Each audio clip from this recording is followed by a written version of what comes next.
Friends, today நம்ம என்ன பார்க்க போகிறோன்னா முட்டை குழம்பு தான்.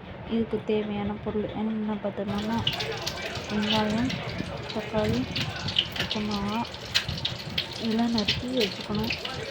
நறுக்கி வச்சதுக்கப்புறம் இதோட கொஞ்சம் பூண்டு சின்ன சின்னதாக நறுக்கி போட்டு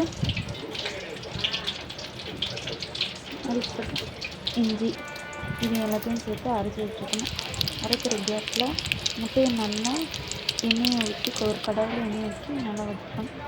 அந்த கேப்பில் தக்காளி, தேங்காய் இது ரெண்டையும் மிக்ஸ் பண்ணி அரைச்சி எடுத்து வச்சுக்கணும். அப்படியும் ஒரு கடாயில் தேவையான பட்டை, கிராம்பு இதெல்லாம் ஒன்றா போட்டு அப்புறம்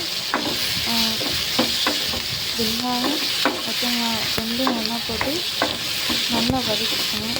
கொஞ்சம் வெங்காயம் நல்லா வதங்கினதுக்கப்புறம் நைட்டு உப்பு போட்டு நல்லா வதங்கணும். கொஞ்சம் நல்லா வதங்கிருச்சு.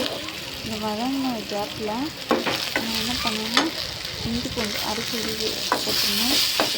அதுக்கு முன்னாடி தக்காளி போட்டு நல்லா வதக்கிப்பேன். ஏன்னா அப்போ தக்காளி நல்லா வதங்கும்.